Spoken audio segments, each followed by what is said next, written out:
পাগলা কুকুর কামড়ালে জলাতঙ্ক রোগ হয়, আর হেরে যাওয়ার ভয়ে ভাজপা পার্টি, বিজেপি পার্টি হারাতঙ্ক রোগে ভুগছে, তাই আবল তাবল বকছে। মানুষ যখন কোথাও বিচার পায় না তখন আদালতে ছুটে যায়, আর আজ মানুষের বিচার মানুষকেই করতে হবে। তার কারণ আদালত যে বিচার দিচ্ছে সব বিচার ঠিক না, তাদের রায়দানকে আমরা সমর্থন করি না। মথুরাপুরের জনসভা থেকে ঠিক এভাবেই আদালতকে আক্রমণ মমতার। ওবিসিতে মাইনরিটি আছে, শিডিউল কাস্টরা আছে, ওবিসিরা আছে, আদিবাসীরা আছে, হিন্দুরা আছে, বলে 15 লাখ কার্ড বাতিল করে দাও। মগের মুল্লুক চলছে, এই বিচারকে আমি মানি না, আমরা উচ্চ আদালতে যাব। আমি বিচারকের এই রায়টাকে মানছি না। একটা সার্টিফিকেট তৈরি করতে গেলে তাকে কত ঘুরে ঘুরে করতে হয়, কত দিন লাগে। আর আপনার কলমের খোঁচায় 15 লক্ষ লোকের চাকরি আপনি কাস্ট সার্টিফিকেট কিনে নেবেন। কাস্ট সার্টিফিকেট কিনে নিলে তার রিয়াকশন কি হয় সেটা আপনারা জানেন না, লজ্জা করে না?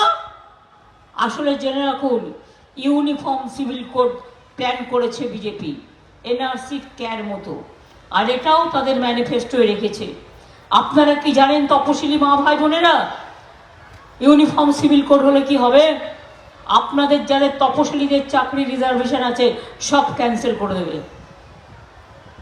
ওবিসিদের ক্যান্সেল করে দেবে, আদিবাসীদের ক্যান্সেল করে দেবে। তাই এটা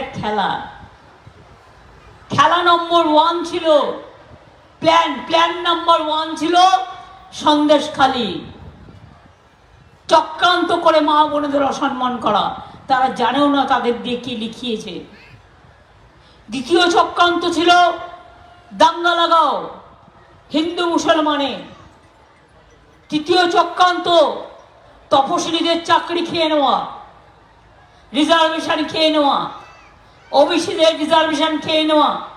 আমিও আপনাদের বলছি, আমরা বেঁচে থাকতে আমরা এই কাজগুলো করতে দেব না। আমরা দরকার হলে আইনের পথে চলবে, আমরা উচ্চ আদালতেও যাব, কিন্তু অনেক কষ্ট করে, অনেক সার্ভে করে যে কাজগুলো করা হয়েছে সে কাজগুলো বন্ধ হবে না, এটা মাথায় রাখবেন। এখন সামার ভ্যাকেশন পড়ছে, সামার ভ্যাকেশন খুললেই আমরা উচ্চ আদালতে যাব। আমি ভেবে পাই না, কেউ রিটায়ার করার আগেই বলছে আমি তো আরএসএস করি, বিজেপির হয়ে দাঁড়াবো। কেউ রিটায়ার করেই বলছে আমি তো আরএসএস করতাম। জীবনে সব জিনিস আমাদের দেখার সুযোগ মেলেনি। মানুষ যখন কোথাও বিচার পায় না, মানুষ তখন আদালতে ছুটে যায়। আর আজ মানুষের বিচার মানুষকেই করতে হবে। তার কারণ আদালত যে বিচার দিচ্ছে, বিচারের সব বিচার ঠিক না হলেও হয়তো 2-1 মানুষ তাদের রায়দানকে আমরা সমর্থন করি না, আদালতকে অসম্মান করি না, কিন্তু তাদের 2-1 রায়দানকে আমি সমালোচনা করি। তার কারণ যে রায়ের কোনো ভিত্তি নেই, শুধু বিজেপি পার্টির কথা শুনে করে, সিপিএম পার্টির কথা শুনে করে।